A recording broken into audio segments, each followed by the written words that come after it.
Елементите и част от функциите им, огъня, малко романтично, който разпалва любовта. Женската утроба ще я разгледаме също и като земя, в която се сее плод. Въздуха, който прониква в тялото чрез диханието. Водата като източник и проводник на хранителни вещества и микроелементи. Любовта като обединяваща творческа енергия между всичко това. Грижа за жената преди бременност. Защо трябва да се започне преди? Една бременност е изключително важен етап в живота на една жена. Етап, в който се реализира като жена. Също да приеме себе си, промените в тялото си. А когато е двигателно активна, също приема всичко, както промените в своя организъм, така бъдещата си роля като майка. Какво може да даде сад преди бременността? Първо да укрепи сухожилията, да подобри стойката. По време на бременност в женския организъм се излъчват изключително много хормони в едни по-големи количества, които по принцип се отделят, като прогестерон и естроген. Съответно, тяхната роля е, освен пазител на бременността, да повлияят на сухожилията, да се освободят, съответно да подпомогнат едно бъдещо нормално раждане, да се разшири таза и да премине плода по време на раждането. Така че, когато една жена е запозната със своята стойка, каква е правилната постановка? Ние не казваме, че вся е все. По принцип, краката са построени и търсим вътрешния си вертикал. Бременната, по тежестта на бременността, плода изнася напред плода. Тежи напред. Съответно, тук ломбосакралната извивка се засилва. И идва момента на снижаването в ръста. Основно в този момент започва снижаването на ръста на жената. До старческа възраст може да достигне 23 см. 23 см. Болката, която може да изпитва от следствие на това е притискането на нервните окончания на гръбначния стълб. Никой не желая да си го представи. Още по-малко да го усети. Така че ние подготвяме един етап да запази своето тяло, своята красота, своята осанка и да носи своят плод с гордост, с лекота, а не да тежи. Емоционалната подкрепа. Емоционалната подкрепа, дали жена, дали мъж, дали дете, няма как да протече нещо спокойно. Емоционалната подкрепа идва не само от семейството, също и в женска консултация. И понеже в женската консултация няма как да се случи всичко, да се разкаже тези неща по този начин, особено жената, ако е предразположена към мистичното, не само към медицинското. Там тези неща не се говорят нито за огън, нито за вода, нито за земя. Така че, моето училище това може да предложи на жената. Тези нейни разбирания да ги надгради и да учим заедно, защото един инструктор, един учител винаги се учи и с този, който работи. Той не знае всичко. Няма ли ги хората около него, които се учат от него, няма как той да израсне също. Хранителният режим по време на бременност. Когато жената е с малко по-високо наднормено тегло или направо наднормено такова, преди бременност е желателно дори да отслабне. Да се подстарае да редуцира теглото си. При анорексия също този път, само че в обратен ред, трябва да се постарае да наддаде, да коригира своя режим на хранене, да коригира също хормоналния баланс в тялото си и за да може да настъпи една бременност. При анорексия всеки може би знае, че може и да бъде затруднен този етап, да не може да настъпи бременност поради хормоналния дисбаланс, причинен от нередовния режим на хранене. Киноварно поле. Какво е киноварно поле? Интересен въпрос. Това е поле, което се намира 4 пръста под пъпа. Там се запечатват всички енергии, с които всяка една жена е била през своя интимен живот. Да, мили дами, това, че не искам да анатемосвам това, че някой е бил с повече от един мъж при живота си. Това е последното нещо, което желая да направя. Но въпрос е, апелирам, когато се случва това, да бъде от любов. Когато имаме интимен контакт с един мъж, в неговата енергия може да властва огъня, може да властва земята, може да властва водата или въздуха. Всеки един елемент, малко са тези хора, които са балансирани, има баланс между тези елементи или стихии. Когато има превес, ако е била с 1, 2, 3, примерно, които властва огъня, съответно има дисбаланс в това киноварно поле допълнително.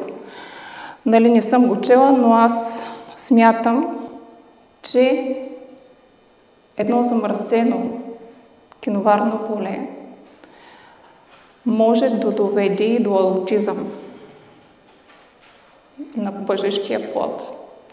Тези енергии, които бушуват в тялото на майката, съответно се предават на плода.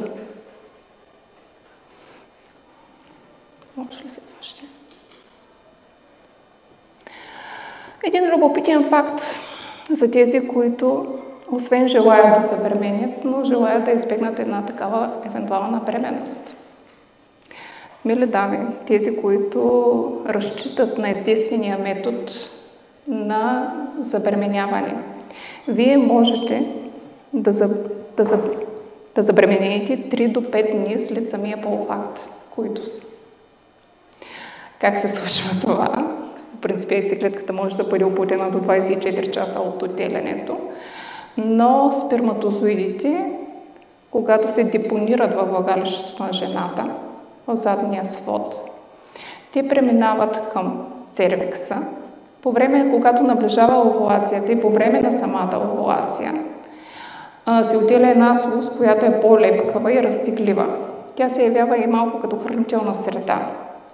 Първите сперматозоиди, които навлизат в матката и към фалопиевите тръби, те се преминават натам. Но ако няма овулация, тези, които остават в цервикалния канал между 3 и 5 дни и се освобождават поетапно, се получава един депо ефект. Така, мили дами, може и господа, една бременност може да настъпи от 3 до 5 дни след самия полуфакт. Следващо. Пречистване на киноварното поле чрез огън, въздух, земя и вода. Вече споменах защо е важно. Ние го правим с дамите, с които практикуват сакрална архитектура и не само. И бъдещи дами, които желаят да бъдат майки и да забременеят. По принцип се отрича, Спас Мавров приема, че не може да бъде пречистено, но желанието за мен е нещо различно. Желанието да се пречистиш, желанието да бъдеш една добра среда за развиващи се бъдеш плод е възможно. Не може да бъде доказано естествено, защото това са упражнения на психосоматично ниво, но за мен може. Животворчество. Когато зиготата се раздели на 4, клетки се наричат родителски на всички бъдещи органи на тялото. Получава 4 енергосъстояния, наречени в езотеричните науки вода, земя, огън и въздух. Всяка от 4 клетки притежава по един от тези кодове енергия, която предопределя основната характеристика на органите, които тази клетка ще твори чрез личното си деление. Тук на схемата в страни виждате 4 клетки и това имам предвид, че когато тези енергии в тялото са балансирани, съответно самата органогенеза и захранване и развитие на плода би било балансирано и съответно според да се движи развитието му според месеците, съответно и да подпомага едно по-добро емоционално състояние на майката, защото ние сме същества, които си комуникираме. Дали вербално, дали енергийно, ние комуникираме още повече в състоянието майка-плод. Те няма как да се разглеждат като две абсолютно отделни единици.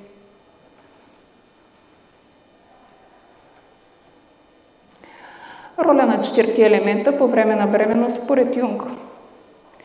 Водата съхранява плода през първия триместър. Въздуха топли плода през втори триместър. Огъня пази плода през третия триместър. Специално за земята, аз не съм велика като Юнг, но не беше написано нищо за земята. Аз си позволих да добавя, че земята захранва плода през бременността. Земята балансира. Всички знаете и практиката, която се препоръчва. Да се ходи бос по трева, особено по роса, балансира кръвносната система и така енергизира. Земята дава енергия. По принцип земята ни захранва с женска енергия, а Вселената с мъжка такава. И това нарушаване на земята се получава с това високо строителство също. Така че, пак от предходната лекция, препоръчвам връзката с земята, с природата, с разходките. И съответно да се отделяме от електронните устройства, да затворим очи и да усетим тяхната енергия, да усетим тяхната сила, тяхната мощ, защото ние сме нищо без тях. Грижа по време на бременност. Вече споменахме емоционалната подкрепа преди бременност, също по бременност е изключително важно. Жената по време на бременност има огромни притеснения как ще се справи. Притеснение има за вида си. Аз съм дебела, аз съм тропава, така че една емоционална подкрепа да вдъхнем увереност на жената, че това дори е даже най-прекрасният период през нежния живот. Е просто нещо, което не всеки може да го изпита. Двигателната активност, вече малко пребързах, споменах, но вече и по време на самата бременност сакралната архитектура е също полезна. Да подпомага тялото, защото тялото изключително бързо може да регресира. Особено, пак казвам, естрогена и прогестерона подпомагат този процес. Но, защото всяко едно нещо може да е полезно, но може и да има и отрицателен ефект. Така че сакрална архитектура дава това знание да противодействаме на това снишаване в ръста и да се чувства жената по-лека, по-комфортно и да износи самата бременност по-леко. Следение на артериалното налягане, не само в женска консултация. Защо? Ако има бременни дами тук, не съм тук, за да ги плаша. Артериалното налягане при невисоки граници може да доведе състояние като еклампсия и прееклампсия. Тези екзотични наименования могат да доведат и до отлепване на плацентата и смърт на плода. Така че следете го. Има електронни апарати, лесно е, не е чак толкова недостъпно. Тези сложни други апарати, които са слушалки, не всеки може да работи с тях, но може да си закупите електронен такъв.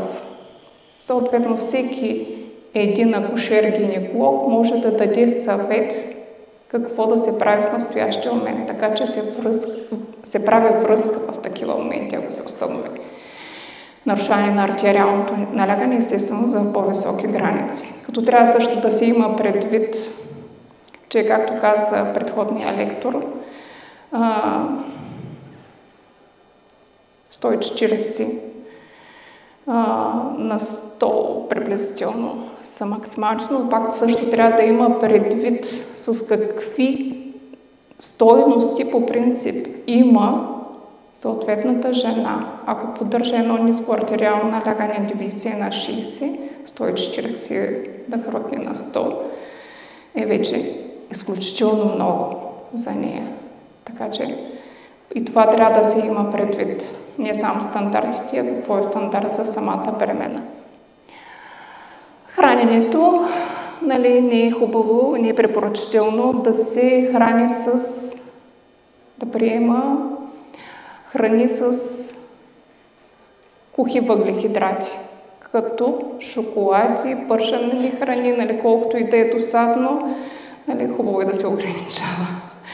Не казвам да се спрат тотално, да не се прекалява. Грижа за кожата. Не всички бременни могат да се похвалят с еластична кожа. Поне около 50% след всяка една бременност получават разтягане на кожата и съответните следи от нея, стрии. Надали някой има в залата, който да не знае какво е това, за съжаление. Така че аз искрено и лично препоръчвам естествени масла, включително животински произход. Интимен живот по време на бременност, това си е изключително индивидуално за всяка една жена. Тотално лекаря забранява интимни контакти, когато се наложи цирклаж, около 3-4 месец. Ако се получи скъсяване на шийката и се наложи зашиване на тази шийка, интимните контакти са табу. Вече след самата бременност и възстановяването. Вече жената, ако е в добро здраве, няма контракции, няма проблем на бременност, след като има желание от двете страни, им е приятно. Това си е лично техен избор. Подготовка и техника за кърмене и грижа за гърдите. Кърменето е процес, който ще го разгледаме малко на следващ слайд, но трябва да се внимава в подготовката. Някои препоръчват търкане на гърдите с малко по-гръба кърпа, но трябва да се има предвид, че може да се започне отделяне на окситоцин, хормон, който може да предизвика контракции. Така че внимателно с подготовката на гърдите. Но е хубаво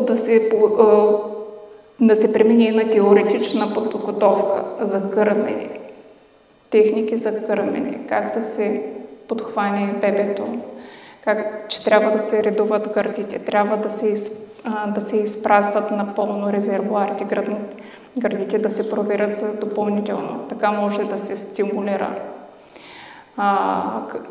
излива на кърма. Вече има и случаи, когато има прекомерно количество, пак трябва да се консултира с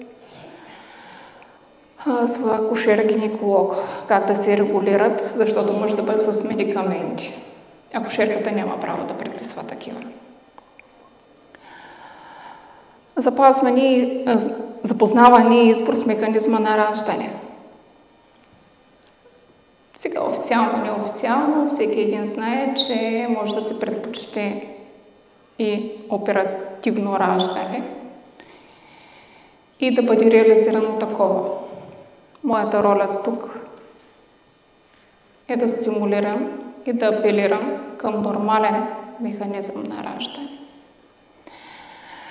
Снимане на страха от раждането. Може ли следваш? Защо трябва да се сниме страха от раждането? Да се предложи един такъв вариант. Не съм го написала аз, не съм го измислила аз. Има книги написани за оргазменото раждане. Повечето от вас може да си кажат какви са тия глупости сега. Сега толкова са глупости, нали, Господ, Бог, Творец, Отец няма да измисли този механизъм на раждане. Да, болката при нормално раждане може да бъде огромна, но чрез нормалния механизъм на раждане има отделяне на хормони, окситоцин, ендорфин, допамин, които могат да подпомогнат за точно този процес.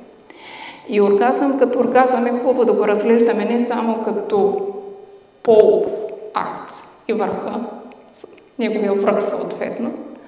Оргазъм като оргазъм означава вълнение, кулминативен момент, завършителна фаза, съпътстван от наслада и контракции на тазовите мускули, контролирани от вегетативната нервна система.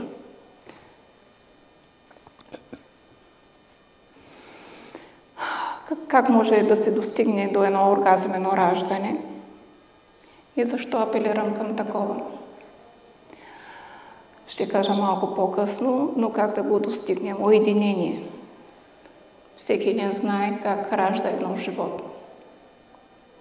Търси едно място, скрито, където се чувства защитен. А какво се случва днес в еволюцията? Жената постъпва в една родилна зала, освен екипа, който присъства.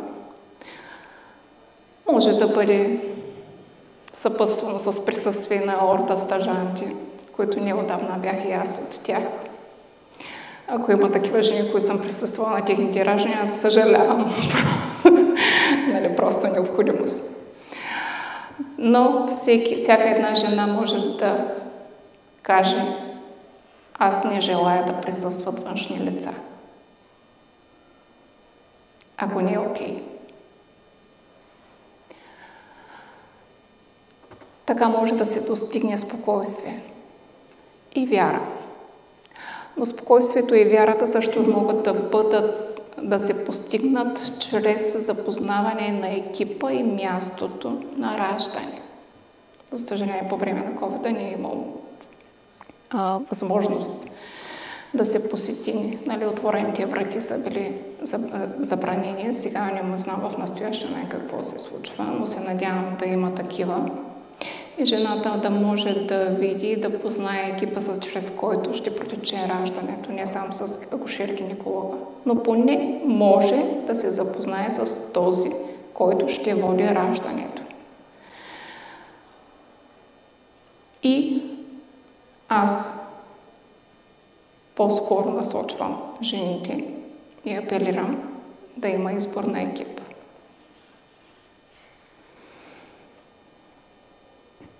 Свобода на движението.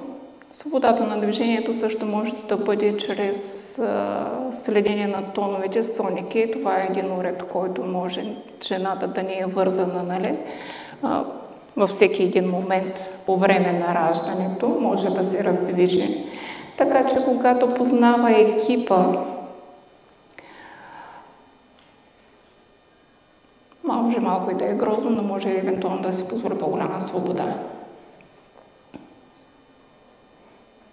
Нали как е или не е така, нали не мога да кажа, но всичко е индивидуално във всяко едно раждане и протичащия период. Също как може да се подпомогне едно раждане, освобождане на тазовите резервоари. Знаем, те са пред и зад, съответно петъчен и дебело черво. Ако те са изпразнени, те не играят роля като стопер. за смъкването на главата. Така че това е едно препоръчително движение, препоръчително е да се изпълни, ако има някакво забавяне в родовата дейност.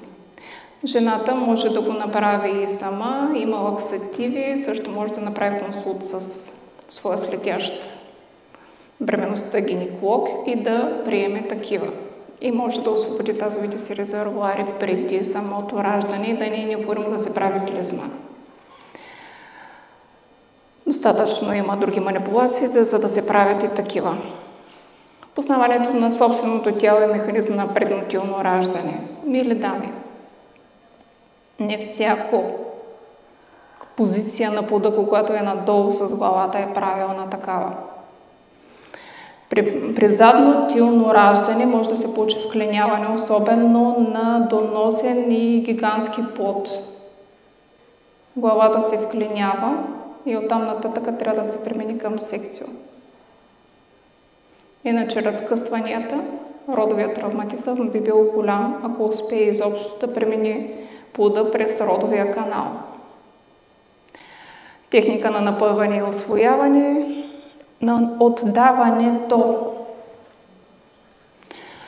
Когато настъпи контракция, е хубаво жената да не се съпротивлява на нея. То така или иначе, когато настъпи финалните контракции при изгозването на плода, така или иначе те стават неволеви. Така че не е хубаво жената да бъде обучена да не се съпротивлява особено на този вид контракции. Може да се наложи да каже акушер, водещата акушер така спри, нали тогава да спре. И това отдаване може да бъде усвоено по време на практиките и по сакрална архитектура. Сакрална архитектура на тялото, която преподавам, аз вплитам допълнително приеми от йога нидра, които релаксират тялото. Винаги след всяка една практика, в края на една практика, между 5 и 10 минути, аз провеждам такава практика. Съответно, релаксацията, която настъпва, и алфа нивото, които се преминават, и щастливите и доволни лица, които виждам след практиката, е благодарение не само на сакралната архитектура, а и йога нидра. Присъствие на човек, който познава и има доверие. Освен акушер-гинеколога, който споменах, и има уговорка, вече поне има и възможност да се заботи, да присъства и близък при самото раждане. И вече тази уединеност, тази подкрепа би било допълнително щастие за една жена, защото процесът на раждане е колкото за нея важен, така и за партньора. Първи контакт с новороденото. Първият контакт с новороденото е изключително важен. Казват, някои го наричат кожа до кожа.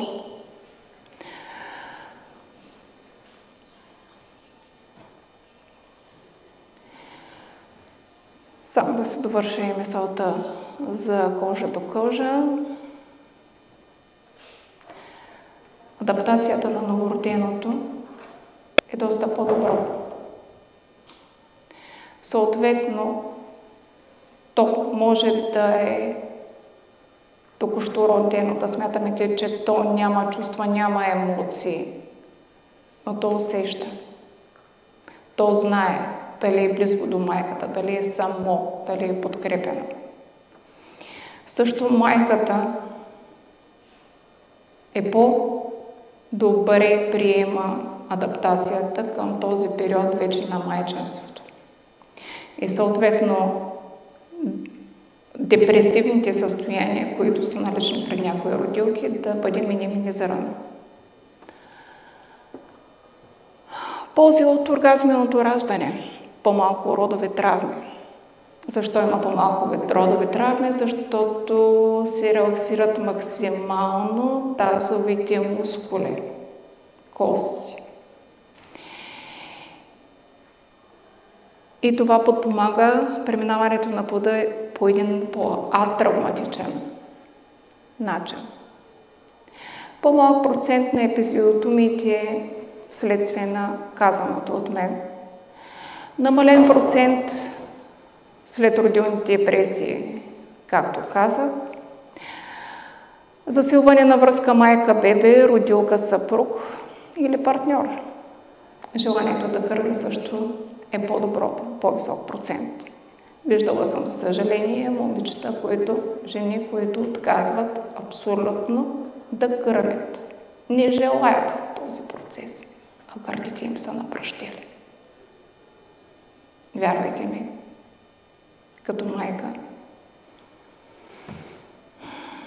и като акушерка, със сигурност такива жени трябва да бъдат консултирани от психолога. Също споменах и по-добрата адаптивност и настройка към новия режим на живот.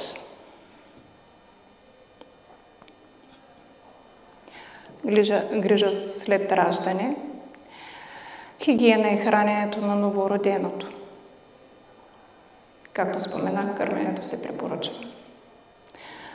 По-добре преминава оралния период на новороденото. Психиката, как се развива,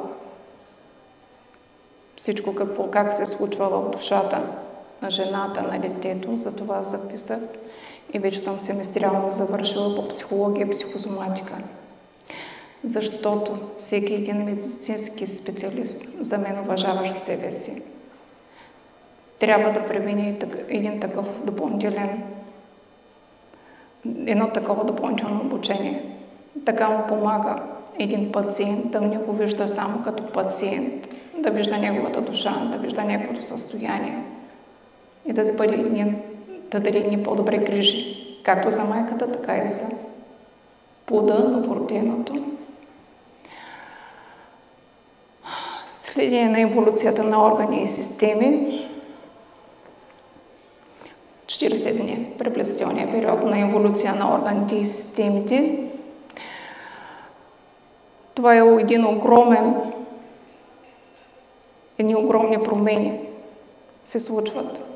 Тези приблизително 12 кг и половина, които наддава жената, те променят всичко в нея на физическо ниво, не само на енергийно.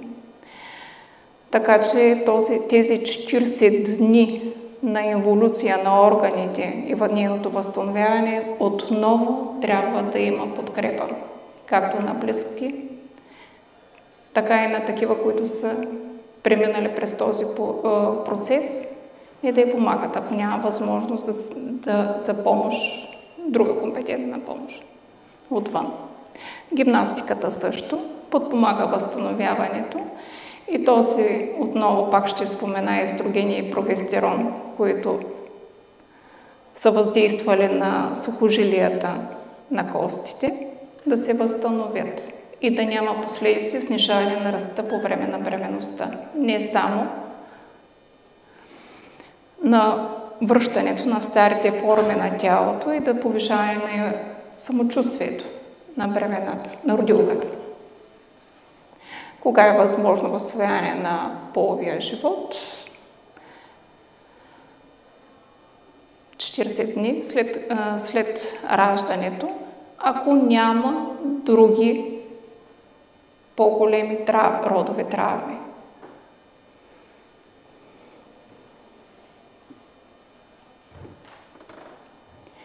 И тук анатомията на млечната жлеза, само да ви обърна внимание,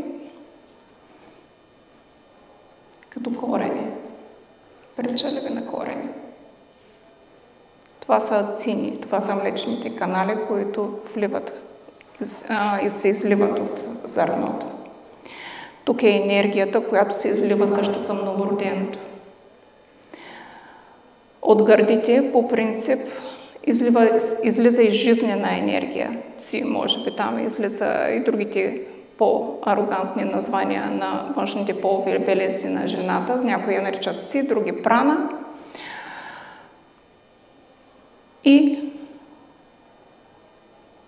това въздейства също, влива енергия на новороденото. Не е просто едно кърмене като кърмене, което да подпомага имунитета. Имунитета идва също от тук, от енергията, която влива майката към детето.